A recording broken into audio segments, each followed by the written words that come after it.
Selamat sore semuanya. Seandainya tema saya diberikan pada hari ini kontekstualisasi misalnya, maka khotbahnya sangat mudah karena Pak Fandi sangat kontekstual hari ini. Karena tadi ketika pelayanan KU pakainya jas, rapi sekali, sekarang berganti menjadi style anak muda. Tadi style bapak-bapak gitu ya, sekarang style anak muda. Jangan-jangan habis ini ada kebaktian pemuda lain lagi stylenya, pakai baju New York Yankees gitu ya, kemudian pakai baju gombrang-gombrangnya. Ya, kita bersyukur pada hari ini kita akan membahas satu tema mengenai I should but I can't. Why gitu ya, aku harusnya seperti ini tetapi kenapa tidak menjadi seperti itu. Nah, kita akan bersama-sama merenungkan bagian ini. Mari kita masuk dalam doa. Kami berdoa Tuhan, dan kami mengucap syukur kembali kami boleh bersekutu dalam persekutuan pemuda. Sungguh kami sangat membutuhkan firman-Mu Tuhan, sebab sebagai pemuda kami berhadapan dengan begitu banyak hal di tengah-tengah dunia ini, hal-hal yang bisa membuat kami meragukan akan identitas kami sebagai orang-orang percaya, hal-hal yang bisa membuat kami juga meragukan akan prinsip-prinsip firman-Mu di dalam banyak hal. Tapi kami berdoa bersyukur jikalau masih ada kesempatan-kesempatan dalam persekutuan pemuda seperti ini. Tuhan pimpin kami merenungkan satu hal yang seharusnya kami capai dengan segala potensi yang ada, tetapi kemudian kami tidak mencapainya. Kami berdoa Tuhan pimpin kami dalam perenungan ini, dalam nama Tuhan Yesus kami berdoa, amin. Nah saudara, siapakah kita? Nah ini kalimat yang seringkali kita dengar di mana? Siapa kita? Di Indosiar kalau nonton timnas. Kalau reporternya kan suka ngomong siapa kita, Indonesia loh. Ini kadang-kadang kok reporternya kayak lupa ingatan gitu, siapa kita gitu kan ya. Nah ini mau memancing, itu memancing satu perasaan nasionalisme begitu ya. Nah pertanyaan bagi kita adalah siapa kita, mengapa kita berada di tengah-tengah dunia ini. Lalu kita bertanya, apakah pentingnya aku berada di dunia ini? Saudara, apa sih pentingnya kita berada di dunia ini? Ada waktu kecil ya, kalau kita ketemu orang-orang bilang, kamu ini gak ada gunanya, cuma habis-habisin beras. Wah, perasaannya gak enak banget ya. Masa besar begini hanya buat habisin beras. Nah saudara, apa sih pentingnya kita berada di dalam dunia ini? Banyak orang tidak tahu mengapa dia berada di tengah-tengah dunia itu. Apa signifikansinya dia ada? Apa maksud dia dilahirkan? Atau mungkin bahkan dia berkata bahwa nobody loves me. Tidak ada orang yang mencintai aku, tidak ada yang suka denganku. Lalu mungkin dia mengalami depresi dan dia mengatakan, sudahlah, aku mengakhiri hidupku saja. Nah saudara, ini menjadi satu hal yang tahun lalu diangkat di dalam NRITC mengenai hal-hal seperti ini. Dan ada satu pergumulan besar sebelum NRITC tahun lalu, ada jemaat kita yang bergumul karena salah seorang anaknya masih SMP kalau nggak salah, dia memilih mengakhiri hidup karena dia terus bertanya banyak hal mengenai apa ya, dia tidak dianggap, tidak dipandang, dia dibully dan sebagainya, sehingga dia bertanya, untuk apa sih aku berada di tengah-tengah dunia ini. Nah saudara sekalian, pertama-tama kita akan bahas mengenai our place in this world. Bagi orang-orang Kristen, pertanyaan mengapa kita ada di sini itu adalah pertanyaan yang penting, saudara. Mengapa kita ada di sini itu pertanyaan yang penting. Dan Alkitab dimulai dengan jawaban atas pertanyaan ini di dalam Kisah Penciptaan dari pasal pertama sampai dengan pasal yang kedua. Alkitab dimulai dengan jawaban atas pertanyaan ini. Dan di situ Alkitab memberitahu kita apa artinya menjadi seseorang di dalam dunianya Allah. Alkitab memberitahu kita mengapa Allah menciptakan dunia dan mengapa Dia menciptakan kita. Nah saudara, Alkitab dimulai dengan jawaban atas pertanyaan ini. Mengapa Allah menciptakan dunia dan mengapa Allah menciptakan kita? Apakah kita hanya kebetulan saja ada dalam dunia ini? Ada anak di dalam satu KKR regional pernah berkata, saya ini tidak diinginkan oleh orang tua, saya lahir karena kecelakaan. Orang tua tidak menginginkan kehadiran saya tidak tahu untuk apa saya hidup. Nah saudara, Alkitab memberitahu kita mengapa Allah menciptakan dunia dan menciptakan kita. Di dalam Kejadian pasal pertama ayat yang ke-28, di situ Allah berkata kepada manusia yang pertama-tama, Allah berkata, beranak cuculah dan bertambah banyak. Sebenarnya inilah pekerjaan kita, main job kita. Richard Pratt pernah bercanda begini, kalau kita ditanya, apakah pekerjaanmu? Kita mungkin jawab, saya seorang akuntan, saya seorang misalnya guru atau sebagainya. Tapi Richard Pratt bilang kadang kita lupa pekerjaan tugas pertama kita. Tidak pernah ada orang ditanya, apa pekerjaanmu? Beranak cucu banyak. Nah saudara ya, padahal itu tugas yang Tuhan berikan, beranak cuculah dan bertambah banyak. Lalu Tuhan mengatakan penuhilah bumi. Nah ini kan, penuhilah bumi ini pernah orang bertanya, Pak Ben, ini pendeta Benyamin Intan ya, itu rektor kita di STT. Pak Ben, apakah boleh KB? Pak Ben mengatakan, kan Tuhan suruh penuhi bumi, bukan padati bumi. Nah saudara sekalian, Allah mengatakan beranak cuculah dan bertambah banyak, penuhilah bumi dan taklukkanlah itu. Berkuasalah atas ikan-ikan di laut dan burung-burung di udara dan atas segala binatang yang merayap di bumi. Nah saudara lihat, perintah Allah kepada mereka manusia yang pertama itu, dan melalui mereka itu kepada kita, itu menjadi penutup, menjadi puncak dari pekerjaan penciptaan selama 6 hari tersebut. Sebelum masuk kepada hari ke-7, hari Sabat yang sangat penting. Maka perintah ini beranak cucu dan bertambah banyak, penuhilah bumi dan berkuasa, taklukkanlah. Itu menjadi satu puncak, menjadi penutup dari kisah penciptaan selama 6 hari. Nah Kejadian dibuka dengan pernyataan bahwa pada mulanya Allah menciptakan langit dan bumi. Nah Kejadian dibuka dengan bagaimana Allah menjadikan dunia yang amazing ini saudara, dari apa yang dikatakan without form and empty, dari sesuatu yang tidak berbentuk dan kosong Tuhan menciptakan. Nah saudara, memang banyak tafsiran mengenai kisah penciptaan, tapi satu yang menarik saya baca dari John Walton mengatakan bahwa bagi pembaca Musa, kisah penciptaan itu menceritakan bagaimana Allah mengatur, menata, ordering this world. Nah Allah mencipta, bagi mereka terima. Jadi tidak ada perdebatan isu antara misalnya apakah Allah yang mencipta atau terjadi dengan kebetulan. Mereka percaya Allah mencipta, tetapi ketika mereka membaca kitab Kejadian, mereka membaca sebagai Allah yang mengatur, menata semuanya, menyusunnya dengan sempurna. Hari pertama sampai hari kelima menunjukkan bagaimana Allah mencipta. Allah mencipta, Allah mengatur, dan Allah menata alam semesta ini. Kita lihat hari pertama, gelap dipisahkan dari terang, malam dipisahkan daripada siang. Lalu hari kedua, air dipisahkan, antara yang di atas dan yang di bawah dipisahkan. Hari ketiga, air yang di bawah dipisahkan menjadi daratan dan menjadi lautan, dan daratan diisi dengan tumbuh-tumbuhan. Hari keempat, Allah membuat benda-benda penerang muncul, matahari, bulan, dan bintang-bintang.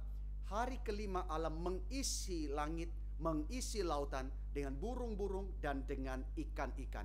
Nah kalau kita perhatikan pekerjaan penciptaan, itu bukan sesuatu pekerjaan yang random, yang acak, yang serampangan, atau Allah uji coba. Habis ini cipta ini, ternyata nggak berhasil. Rubah cara, rubah metode. Tidak saudara. Kisah penciptaan memberitahu kita betapa detailnya karya daripada Allah, dan bagaimana Allah seperti serupa seniman yang maha agung, yang membangun dan membentuk dunia ini step by step, seturut dengan rancangannya yang luar biasa, majestic, di mana satu dibangun di atas yang lain, satu disusun di atas yang lain. Maka karena itu saudara sekalian, apa yang Allah lakukan pada hari ke-6 itu bukan sekadar menyelesaikan tugas akhir, sekadar kewajiban menyelesaikan to-do list tersebut, melainkan hari ke-6 itu adalah puncak daripada maksud Allah. Itu seperti finishing touch yang luar biasa. Kalau kita nonton bola ya, nonton bola, tim sepak bola itu jago sekali passing, hebat sekali sampai orang nggak bisa rebut bolanya, tapi nggak bisa bikin gol. Bisa menang nggak? Bisa juara nggak? Orang akan mengatakan kurang finishing touch. Atau anak pemuda, wah pembawaannya ramah, pembawaannya luar biasa, tapi nggak pernah nembak. Nah saudara ya, wah luar biasa, banyak yang kepingin jadi pacarnya, tapi dia nggak pernah nembak. Wah nggak ada finishing touch gitu orang mengatakan. Nah sudah, kok semuanya pada lihat ke belakang, ada apa ya? Nah saudara, maka hari ke-6 itu semacam finishing touch di dalam seluruh penciptaan Allah yang begitu luar biasa. Hari ke-6 dan hari ke-7 memberitahu kita apa ciptaan itu secara keseluruhan, saudara sekalian.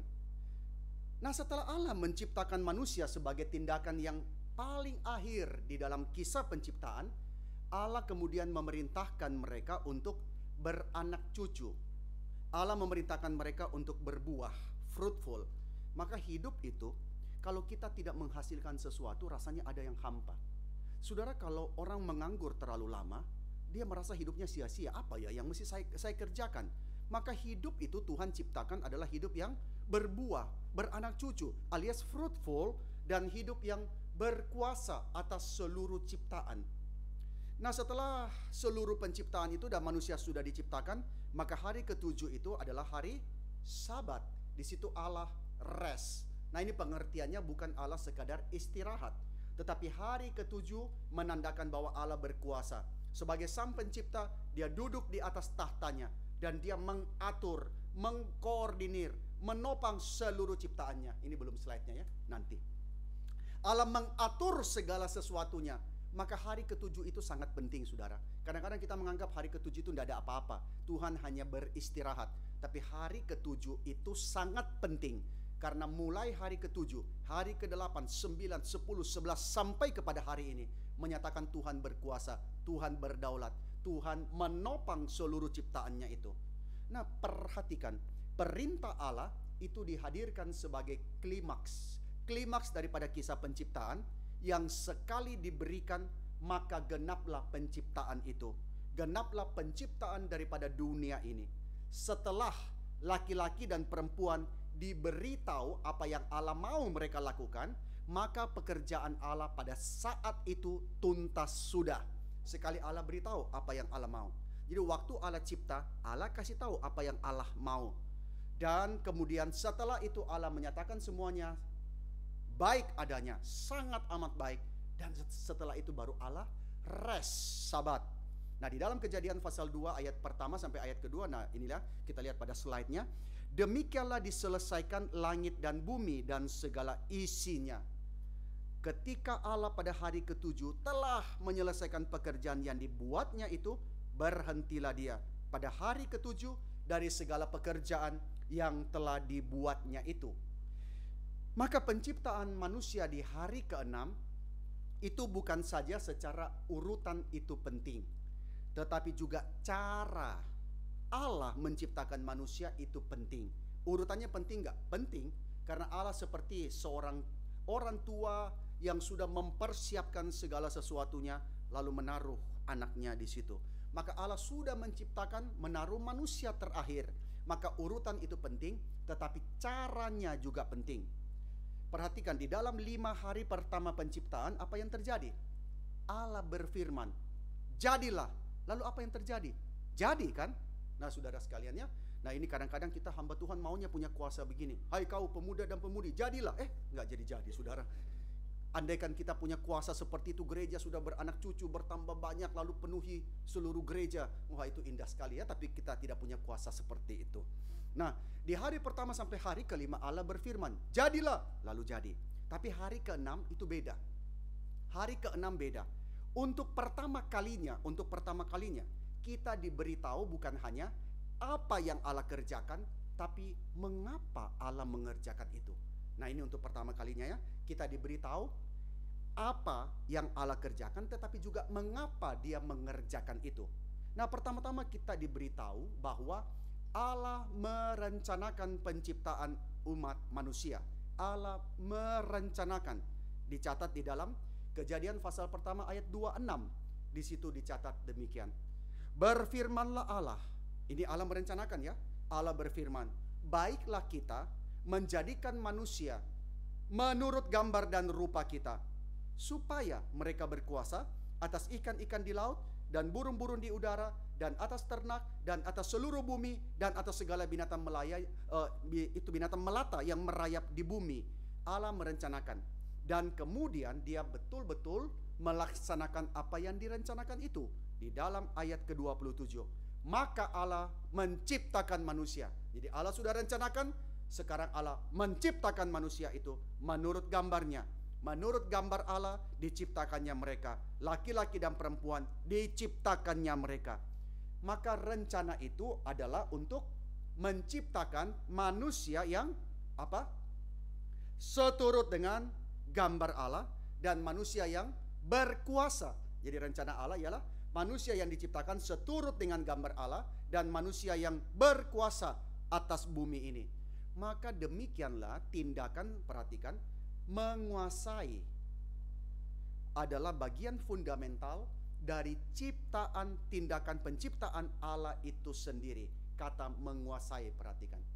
Manusia tidak henti-hentinya dari penguasaan. Saudara paling tidak punya sesuatu kan yang saudara kuasai. Sepeda motor lah paling tidak ya. Kemudian saudara paling tidak punya pakaian sendiri yang saudara kuasai. Ini milik saya menguasai itu. Maka kata menguasai itu adalah bagian fundamental dari tindakan penciptaan Allah itu sendiri. Dan hal itu dibangun di dalam cara Allah merencanakan tidak hanya manusia tetapi bahkan seluruh dunia.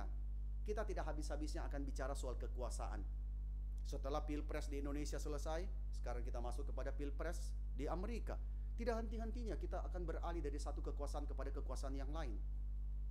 Dan Allah menciptakan manusia agar mereka mengurus dan merawat bumi ini.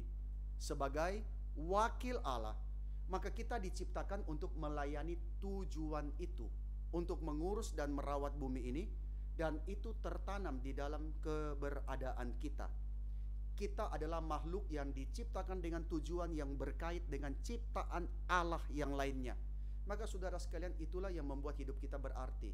Ketika kita memiliki tujuan, dan tujuan itu berkait dengan ciptaan Allah yang lain. Nah, tak kala kita tidak memikul tanggung jawab kita terhadap dunia yang Allah cipta, maka bukan saja kita menentang Allah, tetapi juga kita melawan natur kita. Maka saudara, di situ kita akan hidup kacau balau. Karena apa? Kita bukan saja menentang Allah, tetapi kita juga melawan natur kita dicipta. Dan tujuan paling dasar kita ada, saudara sekalian. Tujuan paling dasar kita ada. Tanggung jawab kita bagi dunia ini adalah bagian yang mendasari rencana penciptaan Allah, tanggung jawab kita.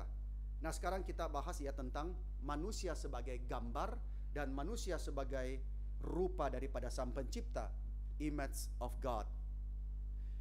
Satu hal yang istimewa adalah kita dicipta di dalam gambar Allah.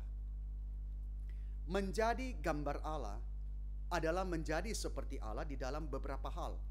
Menjadi seperti Allah dalam beberapa hal, misalnya dalam kebenaran, di dalam kesucian, di dalam pengetahuan. Nah, di dalam kitab Kejadian, pengertian gambar itu mengacu secara spesifik kepada keberadaan kita sebagai wakil Allah di muka bumi, dan bicara soal dominasi kita atas ciptaan yang lain, termasuk bicara soal tanggung jawab kita. Maka pengertian gambar mengacu kepada eksistensi kita sebagai wakil Allah.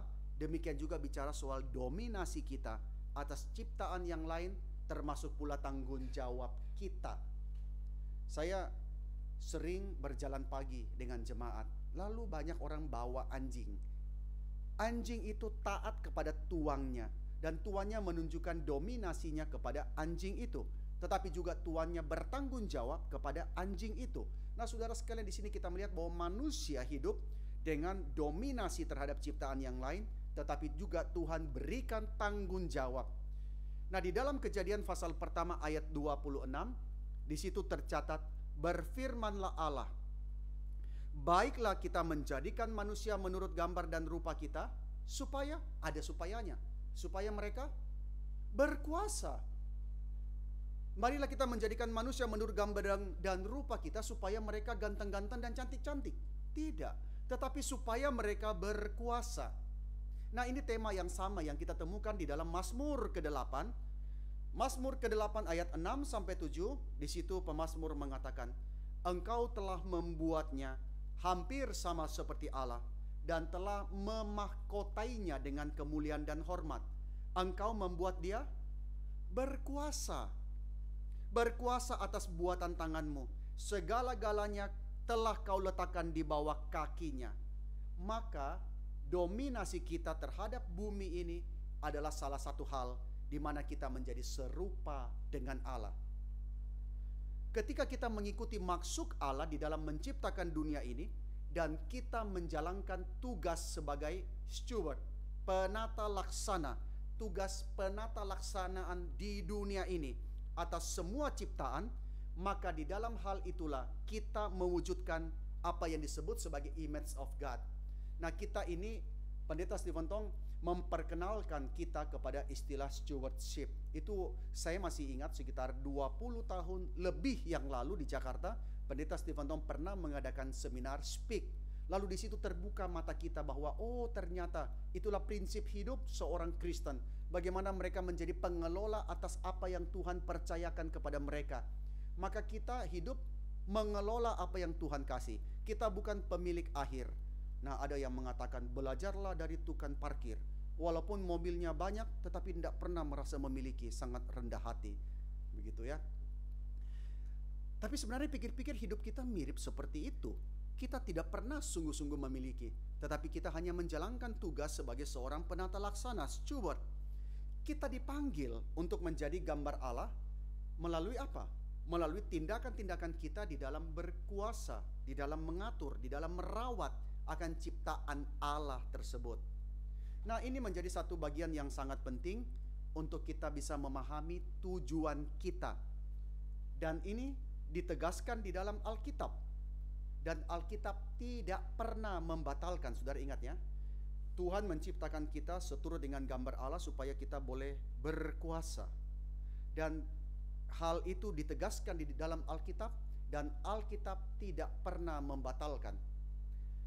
Bahkan dosa tidak bisa menghapus tanggung jawab itu. Dosa tidak menghapus, dosa merusak, tetapi dosa tidak menghapus tanggung jawab itu sebagai manusia yang dicipta di dalam gambar Allah. Demikian pula penebusan kita di dalam Kristus juga tidak menghapus tanggung jawab itu. Seakan-akan ya sudahlah, saya ditebus tinggal menunggu masuk surga, tidak usah menjalankan tanggung jawab itu. Tidak. Penebusan kita di dalam Kristus tidak menghapus tanggung jawab itu, melainkan memulihkan dan memperbaharui panggilan tersebut sebagai bagian dari rencana keselamatan Allah. Nanti di akhir kita akan melihat dua macam teologi yang berbeda, yang sangat berbeda jikalau diimplementasikan.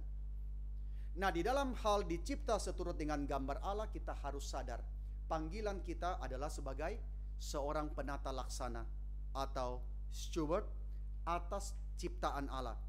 Panggilan sebagai penata laksana bisa berbeda-beda bagi masing-masing orang. Nah, saudara sekalian, banyak orang kira tugas kita mengikuti tugas Adam dan Hawa sebagai tukang kebun. Nah, Adam dan Hawa dipanggil untuk apa? Mengusahakan dan memelihara taman itu. Nah, itu pandangan yang terlalu naif, saudara ya, bahwa kita semuanya tidak dipanggil mengusahakan tanah. Tentu maknanya tidak sesempit itu. Nah, dulu kadang-kadang saya pikir pemuda-pemuda reform pasti pintar-pintar semua. Nah, dulu waktu saya 20 tahun lebih yang lalu ada seorang anak pemuda. Ketika Pendeta Stephen Tong mengadakan seminar tentang stewardship, bagaimana orang-orang di Jenewa mereka mengikuti cara kerja itu, mereka bertanggung jawab, mengurus dengan baik, mereka bisa membuat jam yang luar biasa. Dan Pendeta Stephen Tong mengatakan, itulah orang-orang reform, mereka sangat bertanggung jawab di dalam pekerjaan mereka. Mereka sungguh-sungguh, bahkan jam yang begitu detail pun mereka kerjakan dengan begitu teliti. Nah, kemudian ada pemuda itu mengatakan, aku sih percaya, aku sih terima yang Pak Tong katakan, tapi kan tidak semuanya kita harus jadi tukang jam. Nah, saudara, ini terlalu naif ya, terlalu polos, saudara sekalian. Nah, di dalam perkembangan sejarah, tugas sebagai seorang penata laksana itu semakin luas. Nah, tugas sebagai penata laksana itu mencakup kehidupan daripada manusia, mencakup banyak hal. Dari bidang musik, politik, kemudian dari bidang yang lain, saudara, memperhatikan alam, memperhatikan gunung-gunung, hewan-hewan, dan sebagainya. Kita semuanya berbagian di dalam tugas sebagai seorang steward. Nah, saudara perhatikan, apa yang dimulai di Taman Eden, di dalam Kejadian itu berpuncak di Wahyu di mana? Di Yerusalem yang baru, bukan? Di Yerusalem yang baru. Maka ciptaan itu mencakup baik budaya, culture, dan juga alam atau nature. Maka saudara sekalian, dua hal ini penting, culture and nature. Saudara, kita memperkembangkan keduanya itu. Dan meskipun ciptaan itu sudah dirusak oleh dosa, tetap adalah dunia yang dunia yang atasnya kita bertanggung jawab. Maka kita mengurus, merawat, dan memperdulikan ciptaan menjadi alasan kita diciptakan oleh Allah. Tetapi sekarang kita masuk kepada problem, ada masalahnya. Kita tahu apa yang baik, kita tahu rencana Allah, kita tahu desain daripada Allah, tetapi ada masalah. Nah, saudara sekalian, sejak awal Alkitab sudah menceritakan dari sangat-sangat awal manusia sudah menyimpang dari rencana Allah. Ketimbang berjalan bersama dengan Allah dan mereka mengurus dunia ini, yang ada ialah Adam dan Hawa malah tidak taat. Mereka inginnya bukan sekadar menyerupai Allah, yang mana memang itu makna panggilan mereka sebagai image of God, yaitu menyerupai Allah di dalam beberapa hal. Sebaliknya mereka bukan ingin menyerupai Allah, tetapi ingin menjadi Allah. Sehingga kita tahu mereka memakan buah pengetahuan terlarang itu bagi mereka. Begitu mereka melanggar kehendak Allah, maka hidup manusia dan akibatnya hidup daripada seluruh dunia tidak lagi sama. Hidup itu ditandai oleh kejahatan, hidup itu ditandai oleh kerusakan, hidup itu ditandai oleh penderitaan, saudara sekalian. Ketika mereka makan buah pohon itu, manusia menjadi terpisah daripada Allah dan manusia bersembunyi dari Allah. Relasi itu dirusak oleh dosa. Padahal Adam dan Hawa dipanggil untuk apa? Untuk hidup di hadapan Allah dan bersuka di dalam Dia. Maka saudara, ketika kita ada di dalam dosa yang mengikat, kita tidak suka datang di hadapan Allah. Kita sukanya bersembunyi, sukanya menjauh dari hadapan Allah. Kalau ada orang yang sudah lama meninggalkan Tuhan, kita tanya, kenapa kamu menjauh daripada Tuhan? Biasanya ada dosa yang mengikat sehingga dia bersembunyi daripada Tuhan Allah. Nah, di dalam ketidaktaatan, manusia telah merusak relasi dengan Allah yang melandasi hidup mereka.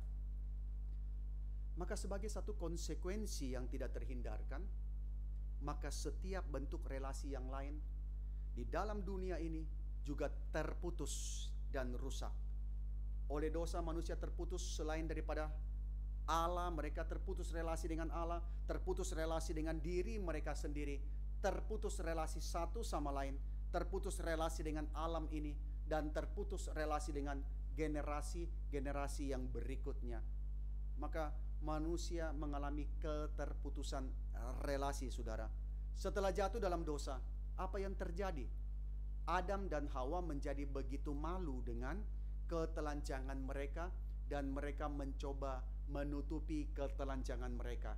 Adam dan Hawa merasa tidak nyaman dengan apa yang dulunya biasa saja.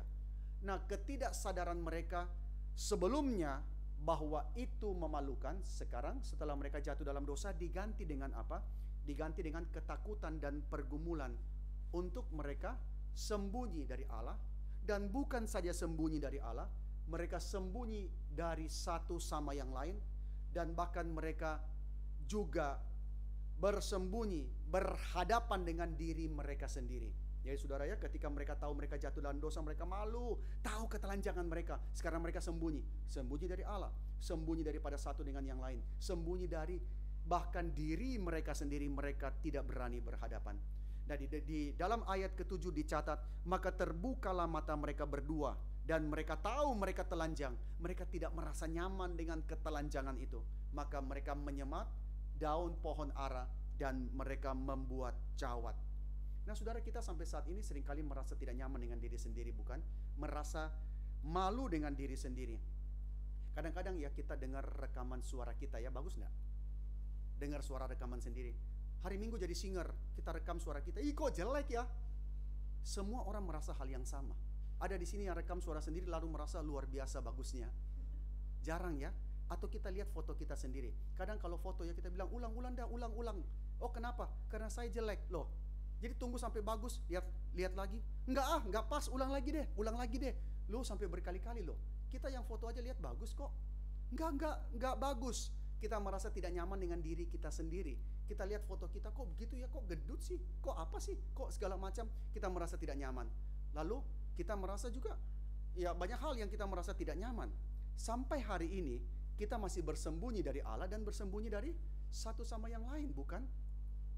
Kita tidak nyaman diperhatikan, diliatin orang, kita merasa tidak nyaman. Adakah di sini yang, saya nggak tahu ya, kalau kita masuk lift seperti apa? Bayangkan kalau kita pencet lift di mall ya, tiba-tiba liftnya kebuka, satu lift penuh, cuma ada sisa satu space. Lalu saudara masuk, saudara bukan menghadap ke pintu, saudara menghadap ke semua yang di dalam lift. Lalu kita mulai lihat satu persatu sampai tiba di tempat tujuan.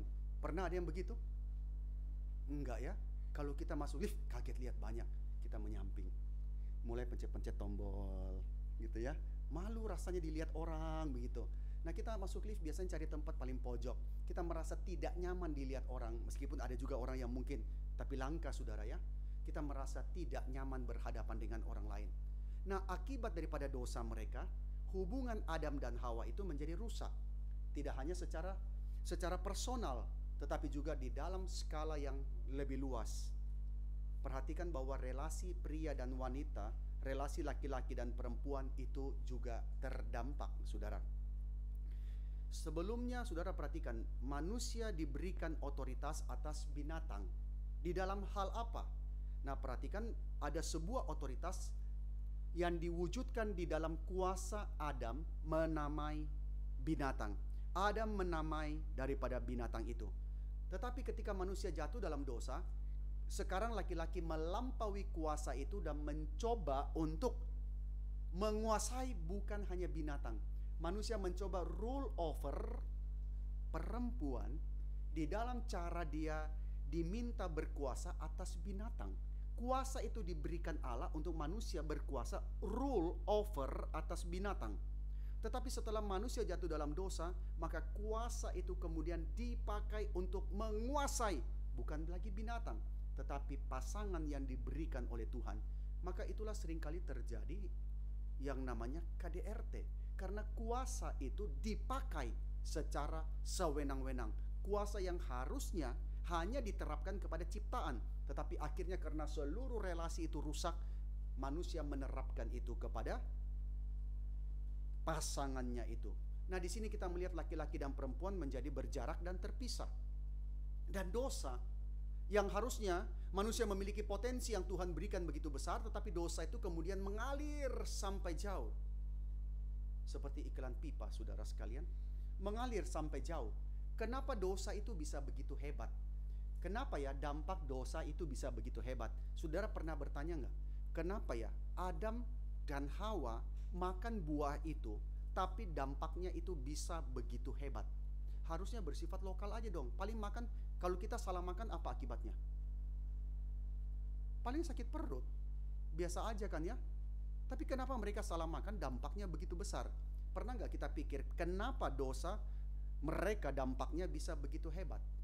Maka perhatikan, Allah memberikan manusia potensi, otoritas, dan tanggung jawab yang demikian besar di dalam dunia ini. Allah kasih potensi yang begitu besar, Allah kasih otoritas yang begitu besar, tanggung jawab yang begitu besar di dalam dunia ini. Maka karena itu, kejatuhan dan dosa membawa dampak yang tidak kecil, melainkan mempengaruhi seluruh ciptaan. Saudara, kalau saudara jadi preman, anak buahnya cuma 2, istri dan anak, saudara bisa kuasai berapa besar sih lahan? Paling lahan sayur di depan rumah saudara. Tapi kalau saudara jadi preman dengan otoritas atas 10.000 preman, waduh, itu ngeri sekali saudara. Kalau sekali disuruh sesuatu yang bukan-bukan, ngeri dampaknya. Nah saudara, potensi yang begitu besar itu membuat dampak daripada dosa itu mengerikan. Maka saudara bayangkan ya, potensi manusia itu begitu besar loh. Kalau saudara lihat pianis-pianis ya, itu baru-baru itu pendeta David itu kirim bagaimana orang menganalisa detak jantung daripada pianis Yuja Wang itu ya, main Rachmaninov 4 jam saudara. Itu baru tahu manusia punya kemampuan seperti itu loh. Punya kemampuan seperti itu, pencet, nggak ada yang salah 4 jam dalam intensitas yang sangat tinggi. Potensinya besar sekali. Saya juga bisa sih 4 jam salah semua, dia 4 jam benar semua gitu ya. Cuma beda, sama-sama bisa tapi beda dalam spesifikasi gitu. Nah saudara bayangkan ya, potensi manusia itu begitu besar. Maka ketika mereka jatuh dalam dosa, dosa membawa seluruh bumi ini tercemar. Dosa membawa dampak yang begitu besar. Dosa misalnya dosa membawa dampak kepada pekerjaan manusia. Siapa di sini yang suka bekerja? I love Monday. Yes, ada satu orang, I love Monday. Oh, kenapa suka Monday? Karena Monday itu hari off. Nah, saudara ya. Kita yang bekerja itu dari dulu ketika saya mulai bekerja itu saya heran. Masuk kerja kok ada istilah TGIF. TGIF ya, saya terus tanya apa sih artinya TGIF? Apa sih artinya? Thanks God it's Friday gitu ya, karena sudah weekend. Lalu I don't like Monday. I don't like Monday begitu ya. Nah, saudara sekalian, kejatuhan misalnya membawa dampak terhadap pekerjaan manusia. Dalam Kejadian pasal 3 ayat 17-18 di situ Allah berfirman kepada manusia, "Karena engkau mendengarkan perkataan istrimu dan memakan dari buah pohon yang telah kuperintahkan kepadamu," berarti ya memang sudah tugas istri ya menyuruh-nyuruh suami makan begitu ya. Kalau ada sisa, ayo makan begitu ya, makan habiskan. Nah, saudara, "Karena engkau mendengarkan perkataan istrimu dan memakan dari buah pohon yang telah kuperintahkan kepadamu, jangan makan daripadanya, maka terkutuklah tanah karena engkau. Dengan bersusah payah engkau akan mencari rezekimu dari tanah seumur hidupmu. Semak duri dan rumput duri yang akan dihasilkannya bagimu, dan tumbuh-tumbuhan di padang akan menjadi makananmu." Nah, ini bukan berarti bahwa gara-gara manusia jatuh ke dalam dosa, baru Adam harus bekerja. Karena pekerjaan sudah ada sebelum kejatuhan. Pekerjaan itu menjadi salah satu alasan kita dicipta. Pekerjaan itu menjadi salah satu alasan kita dicipta. Manusia ditempatkan di Taman Eden untuk mengusahakan dan memelihara taman itu. Maka dosa bukan alasan sehingga kita harus bekerja, tapi dosa yang membuat pekerjaan itu sulit. Allah mengatakan, "Adam, engkau harus bersusah payah. Engkau harus berpeluh. Engkau harus bergumul dengan semak duri dan rumput duri." Maka tanah kosong kalau tidak diurus, yang tumbuh apa? Pisang, jambu, tomat. Enggak. Yang tumbuh apa? Rumput duri dan semak duri. Harus dirawat, diusahakan dengan bersusah payah. Maka dosa membuat pekerjaan itu menjadi berat. Bahkan sekarang kepada perempuan dikatakan, bahkan melahirkan anak pun terdampak oleh dosa. Padahal manusia diperintahkan beranak cucu dan bertambah banyak. Sekarang pekerjaan melahirkan juga terdampak oleh dosa. Hawa diberitahu bahwa apa? Bahwa dia akan melahirkan dengan kesakitan. Nah, waktu kita baca ayat ini kita pikir apa? Oh, benar. Makanya ibu-ibu kalau melahirkan kan kesakitan. Tetapi perhatikan, hukuman ini atau dampak ini bicara bukan saja rasa sakit secara aktual waktu melahirkan. Maka orang tidak mau sakit, udahlah sesar aja leh, gitu kan ya. Tetapi tetap ada kesakitan waktu mengandung. Tetapi kutukan ini bukan bicara secara aktual di dalam persalinan, tetapi sebenarnya anak-anak itu sendiri yang akan dihasilkan dari proses persalinan. Maka perempuan bergumul dengan apa? Perempuan paling bergumul dengan relasi, dan relasi dengan anak. Biasanya kalau anak bandel, yang paling sakit hati siapa? Mama atau papa? Dua-duanya pasti ya, tapi yang jauh lebih terbawa emosi itu siapa? Mama. Biasanya anak itu, apalagi anak perempuan ya, itu berantemnya biasanya sama mama dengan keras. Nah, saudara sekalian, sakit bersalin bukan bicara soal rasa aktual melahirkan, tentu sakit ya, tetapi sebenarnya adalah anak-anak itu sendiri yang akan dihasilkan dari proses persalinan. Kenapa? Coba lihat, setelah Kejadian 3 manusia jatuh, Kejadian pasal 4 kita membaca ayat pertama ialah Hawa mengandung siapa? Kain. Dan setelah itu Hawa mengandung pula Habel. Lalu yang terjadi apa? Kain membawa Habel ke padang lalu membunuh Habel. Nah, ini salah padang. Kalau dia bawa ke padang sederhana, akur pasti. Ini bawa ke salah padang. Harusnya Kain itu kalau ada masalah bawalah ke padang yang lain. Tapi dia bawa ke padang lalu dia bunuh di situ. Nah, saudara sekalian, Kain membawa Habel ke padang lalu membunuh Habel. Maka Kain menjadi pembunuh yang pertama dan Habel menjadi korban pembunuhan yang pertama. Ini baru generasi pertama loh setelah Hawa melahirkan.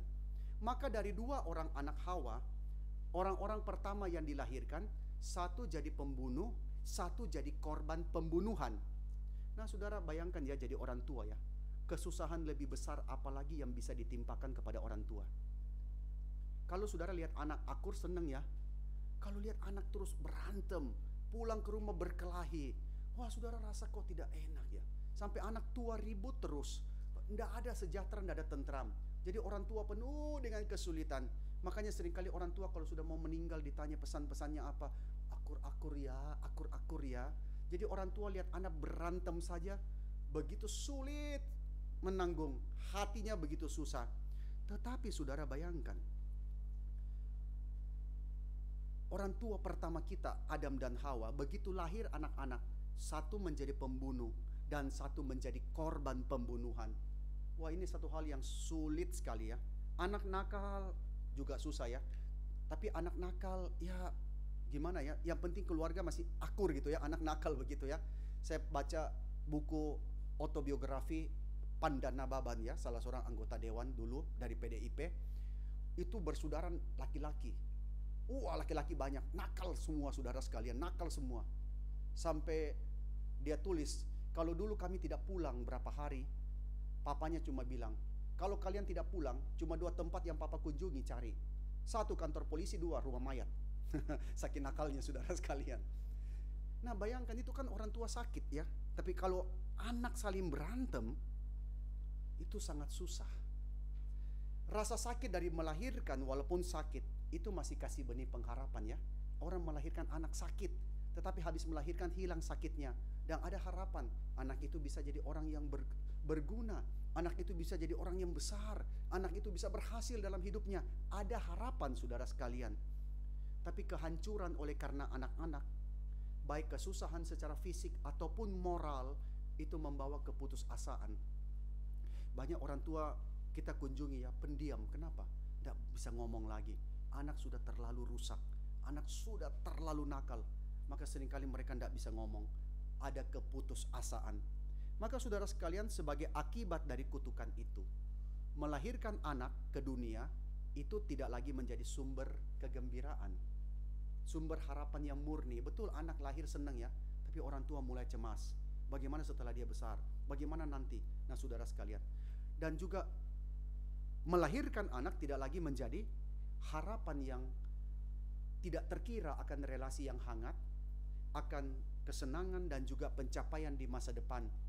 Punya anak itu tidak gampang. Waktu kita lihat anak kecil, kita tahu anak itu lucu. Tapi bagaimana kalau dia besar? Bagaimana kalau dia remaja? Bagaimana kalau dia menjadi seorang dewasa, salah pergaulan? Bagaimana? Semua itu menjadi hal yang sulit bagi orang tua membesarkan. Selalu akan ada kekhawatiran dan ketakutan, karena dengan adanya dosa yang merajalela di dunia ini, siapakah yang bakal tahu kesedihan apa yang akan terjadi di masa depan. Dan dosa itu seperti wabah yang menjalar. Bukan hanya relasi Adam dan Hawa yang terdampak oleh karena dosa, tetapi juga efek daripada dampak itu akan menghinggapi anak-anak mereka dan anak-anak daripada anak-anak mereka sampai kepada sepanjang sejarah dari manusia itu. Dosa dan efeknya itu akan menodai dan merusak setiap tindakan, pikiran, dan keinginan manusia, termasuk tugas yang Tuhan berikan untuk merawat dunia ini. Maka yang kita lakukan adalah merusak dunia ini. Saya pernah di dalam satu KKR regional ke Sumatera Utara, ketika dibawa melintasi di seberang daripada Danau Toba, lalu dikatakan coba lihat bukit-bukit di seberang itu, bukit barisan, begitu banyak yang sudah gundul sama sekali. Karena apa? Karena pohonnya ditebang illegal logging, kirim ke luar negeri secara ilegal, dan membuat rusak daripada alam itu. Maka saudara lihat, tugas yang Tuhan berikan tidak lagi dikerjakan dengan baik. Nah, di dalam Roma pasal 5, Paulus memberikan gambaran cepatnya penyebaran dosa itu. Kalau kita ini pakai bahasa reportase ya, pakai bahasa wartawan misalnya ya. Mau telah menjalar kepada semua orang, Roma 5 ayat 12. Ciptaan ditaklukkan kepada kesia-siaan dan seluruh makhluk sama-sama mengeluh dan sama-sama merasa sakit bersalin. Wah, ini cepat sekali kayaknya saudara. Mau menjalar kepada semua orang. Semua orang ditaklukkan kepada kesia-siaan. Ciptaan, seluruh makhluk sama-sama mengeluh dan sama-sama merasa sakit bersalin. Dosa itu kelihatan begitu cepatnya menjalar, saudara. Maka dosa dan kematian itu menyentuh apapun, segala sesuatu.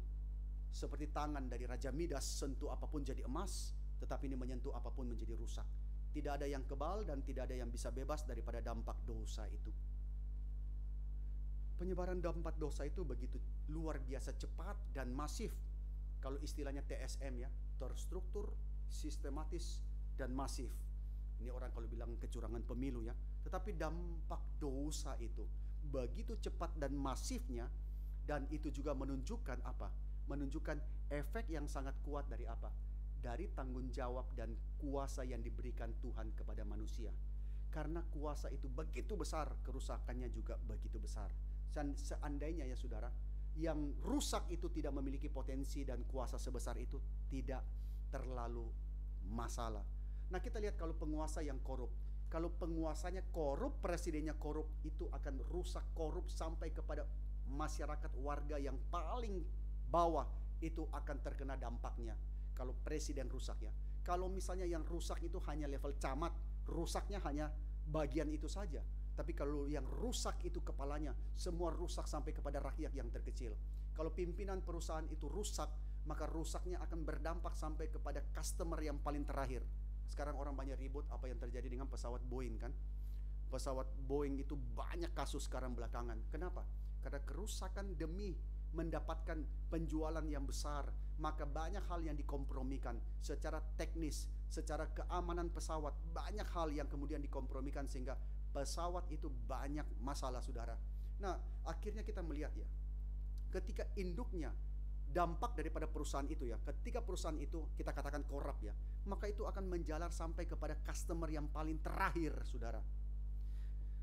Jika orang tua korup, maka anak-anak dan anak-anak mereka itu akan menanggung akibatnya, saudara sekalian. Maka mereka yang berada pada kekuasaan itu akan menyebarkan dosa mereka dan akibat dosa mereka kepada yang lain. Maka saudara yang dipercayakan nanti di dalam satu posisi yang penting, kita memang harus sangat berhati-hati. Seorang hamba Tuhan, seorang pendeta, kalau sudah mulai mengkompromikan banyak hal dan sudah mulai rusak, maka itu akan berdampak, saudara, mau tidak mau, kepada seluruh jemaat. Seorang penatua, seorang daripada pimpinan masyarakat yang rusak, kerusakannya itu akan menjalar sampai kepada level yang paling bawah. Nah, bagaimana kemudian kita berespon kepada dampak ini, kepada dampak dosa? Nah, disinilah saudara sekalian, kita mendapati ada dua macam teologi. Ini tanpa sadar ya, saudara, saya nggak tahu saudara sebelumnya teologi yang mana ya. Bagaimana manusia berespon kepada dampak daripada kerusakan oleh karena dosa? Ada dua macam teologi. Yang pertama ialah teologi sekoci penyelamat, lifeboat theology. Apa itu? Teologi sekoci penyelamat itu dulunya juga saya berpikir seperti itu. Nah, ini orang-orang Injili banyak berpikir seperti ini. Teologi sekoci penyelamat itu apa? Point of view-nya. Point of view daripada teologi ini adalah, dosa sudah merusak semuanya. Dosa sudah mengakhirilah ciptaan yang baik itu. Apa yang Allah kehendaki, ya, untuk kita menguasai dan kita merawat bumi ini, itu sudah tidak berlaku lagi. Sekarang yang penting adalah apa? Kita harus selamatkan diri. Dan kita harus selamatkan sebanyak mungkin orang dari bumi yang hampir musnah ini. Nah, saudara perhatikan ya, kita harus selamatkan diri dan selamatkan sebanyak mungkin orang dari bumi yang akan musnah ini. Maka seakan-akan ciptaan ini seperti kapal apa? Titanic yang sudah menabrak gunung es itu. Dan tidak ada yang bisa kita lakukan selain apa? Selain cepat lari ke sekoci, cepat lari ke lifeboat, cepat selamatkan dirimu. Tidak ada yang bisa kita lakukan lagi, karena kapal sudah mau tenggelam. Maka cepat-cepat selamatkan diri, kapal akan tenggelam dengan cepat. Maka teologi ini berpikir Allah sudah give up. Allah hanya peduli dengan keselamatan umatnya. Maka upaya apapun yang kita lakukan untuk menyelamatkan ciptaan Tuhan, itu sama seperti kita menata kursi dan meja di restoran kapal yang sudah mau tenggelam. Kamu lakukan apa bagi dunia ini sama dengan kamu hanya menata kursi, menata meja di restoran dari kapal yang akan tenggelam itu. tidak ada gunanya, toh akan segera tenggelam. Satu-satunya yang bisa kita lakukan adalah masuk ke sekoci penyelamat, menjaga agar sekoci tetap mengapung, dan menarik sebanyak mungkin orang yang ada di air, yang sedang berada di laut itu, yang tenggelam, yang akan tenggelam. Tarik sebanyak mungkin naik ke sekoci, lalu berlayar sampai tiba di sorga, di mana semuanya akan baik-baik saja. Maka dunia ini akan hancur, sudah rusak, dunia ini jatuh dalam dosa. Yang kamu lakukan apa? Percaya Tuhan, kamu akan selamat masuk surga, itu saja yang paling penting. Tidak usah urus yang lain, mandat budaya tidak usah urus, hanya kamu masuk surga saja. Lalu kamu injili sebanyak mungkin orang, bawa mereka. Bukan berarti kita tidak menginjili ya, kita harus menginjili.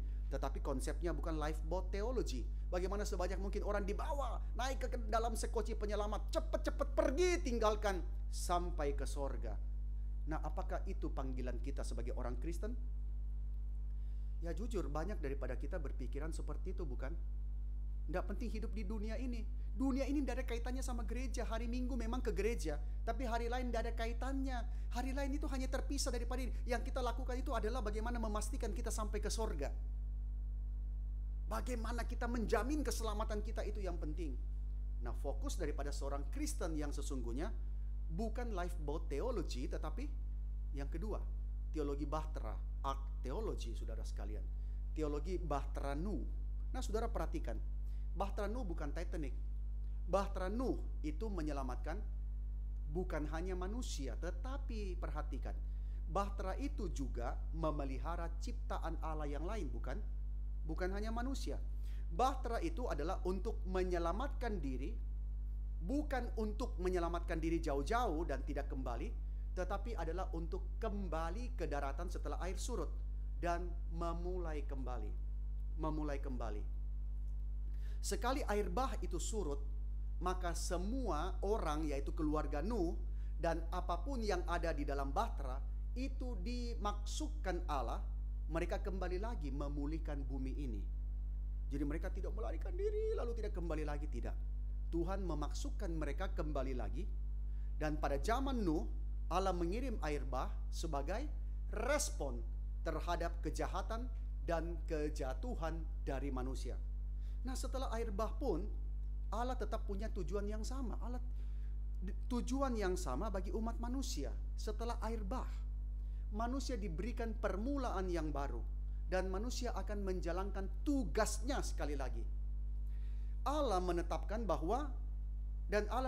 satu perjanjian dengan Nuh. Perjanjian bahwa tidak pernah lagi bumi akan dimusnahkan oleh air bah. Dan Allah menunjuk kepada rainbow, pelangi, sebagai tanda perjanjian. Ini satu tanda yang indah sekali, saudara ya. Tapi sekarang kalau saya pakai baju warna pelangi ke sini, khotbah, orang pelototin. Susah ya. Itu hari waktu sharing ya di Citra ya. Itu koko daripada Pak Fandi ya. Pak Hugo itu sharing, ini betapa susahnya ya beli jam tangan dikasih tali yang rainbow. Banyak orang kemudian melihat-lihat dan berkata, Bapak tidak begitu kan? Saudara sekalian, sulit. Nah, Tuhan memberikan tanda pelangi itu sebagai perjanjian, tanda perjanjian. Dan perjanjian Nuh itu adalah satu tema yang dominan di dalam kitab suci. Satu tema yang dominan, bukan hanya dibuat dengan Nuh, tetapi juga dengan binatang pula. Tanda ini bukan hanya dibuat dengan Nuh dan anak-anaknya loh, Nuh dan keturunannya, tetapi juga dibuat dengan binatang loh. Saudara coba lihat Kejadian pasal 9 ayat 9 sampai 10. Di situ dicatat begini. Sesungguhnya aku mengadakan, coba lihat, enggak ada pada slide ya. Sesungguhnya aku mengadakan perjanjianku dengan kamu dan dengan keturunanmu dan dengan segala makhluk hidup yang bersama-sama dengan kamu. Berarti perjanjian Nuh ini Allah buat dengan Nuh dan keturunannya, tetapi juga dengan segala makhluk yang bersama-sama dengan kamu, burung-burung, ternak, dan binatang-binatang liar di bumi yang bersama-sama dengan kamu, segala yang keluar dari bahtera itu, segala binatang di bumi. Jadi saudara, pelangi sampai sekarang masih menjadi tanda yang abadi di antara Allah dan segala makhluk yang hidup. Maka di sini mau mengatakan Allah peduli dengan ciptaannya. Allah bukan mengatakan sudahlah semuanya akan hancur, sudahlah kamu yang penting menyelamatkan diri, yang penting masuk surga, yang penting masuk surga, kamu injili sebanyak mungkin orang, masuk surga sama-sama, nanti kan semuanya akan musnah. Tidak. Perjanjian ini menegaskan bahwa Allah peduli dengan ciptaannya. Dan kisah Nuh mendemonstrasikan bahwa Allah tidak give up atas dunia ini. Allah berkata kepada Nuh setelah kejatuhan, perhatikan, Allah berkata kepada Nuh setelah kejatuhan apa yang sudah Allah katakan kepada Adam sebelum kejatuhan. Setelah kejatuhan Allah berkata kepada Nuh kalimat yang sama dengan apa yang Allah katakan kepada Adam sebelum kejatuhan, yaitu bertambah banyak dan penuhi bumi. Berarti ada keberlanjutan. Kejatuhan tidak membuat tugas itu menjadi sirna, tetapi ada keberlanjutan. Dan pada Nuh, siklus dari kehidupan manusia dimulai sekali lagi. Maka karena itu kita membaca dalam Kejadian 9 ayat 20 bahwa Nuh menjadi petani. Dialah yang mula-mula membuat kebun anggur. Dan kemudian di ayat 19 mengatakan bahwa dari anak-anaknya tersebar penduduk seluruh bumi. Jadi ini mengatakan bahwa Allah masih memperdulikan ciptaan, Allah masih memperdulikan kehidupan manusia, tetapi memang ada dosa yang menghalangi. Kita sekarang tahu potensi yang Tuhan berikan, kita tahu desain yang Tuhan kasih seharusnya seperti apa. I know, I should, but I can't. Kenapa aku nggak bisa? Karena ada dosa, membuat kita struggles dengan dosa itu. Tetapi saudara sekalian, dosa yang terjadi itu tidak memberikan kita freedom of choice. Saudara ingat ya, oh kalau hidup mengikuti Tuhan gak ada kebebasan. Tidak. Dosa tidak memberikan kita freedom of choice. Dosa memberikan kita apa? Membuat kita mengambil jalan yang keliru. Karena itu yang kita perlukan, saudara perhatikan, dosa bukan memberikan freedom of choice. Dosa membuat kita mengambil jalan yang keliru. Karena itu yang kita perlukan bukanlah diselamatkan, rescue from this world. Yang kita perlukan bukanlah berhenti menjadi manusia. Yang kita perlukan bukanlah stop memperdulikan dunia ini, stop membentuk, memperkaya budaya daripada manusia. Bukan. Yang kita perlukan adalah kekuatan untuk mengerjakan hal-hal itu seturut dengan kehendak Allah. Maka karena itulah penebusan. Karena itulah ada penebusan di dalam Kristus untuk memampukan kita menjalankan mandat itu di dalam pembaharuan yang Allah berikan. Kita mungkin banyak hal bergumul dengan dosa, tetapi kita tahu bahwa ada pengharapan di balik daripada semuanya itu. Maka biarlah itu yang boleh membuat kita memahami, memang sebagai manusia yang sudah jatuh, kita tahu apa yang ideal, dan kita juga tahu ada kejatuhan, tetapi tidak berhenti di situ. Ada pengharapan sehingga manusia akan dipulihkan. Ada kesempatan kita kembali melaksanakan apa yang Tuhan kehendaki itu. Mari kita berdoa. Kami berdoa Tuhan dan mengucap syukur. Kami bersama-sama boleh bergumul pada hari ini. Kami memahami banyak hal, apa yang menjadi desain daripada Tuhan Allah. Tapi Alkitab juga memberitahu kami betapa lemahnya oleh karena kejatuhan, sehingga kami tidak bisa menjalankan apa yang Tuhan kehendaki. Tapi kami bersyukur sebab ada penebusan yang Allah kerjakan, ada perjanjian yang Allah berikan, dan kami tahu Allah peduli dengan dunia ini, dan Allah tetap menghendaki kami dengan segala potensi yang Tuhan berikan menjalankan mandat itu, mengatur, merawat, memperdulikan akan dunia ini. Dan juga kami tidak berhenti hanya memperhatikan dunia ini, tapi kami juga memperhatikan kerajaan-Mu. Bagaimana menghadirkan kerajaan-Mu di dalam dunia ini, bagaimana menghadirkan kabar baik Injil, bagaimana menghadirkan keselamatan daripada-Mu. Kami berdoa Tuhan, pakailah setiap kami menjalankan mandat yang Tuhan kehendaki. Terima kasih Tuhan, dalam nama Tuhan Yesus kami berdoa dan kami bersyukur. Amin.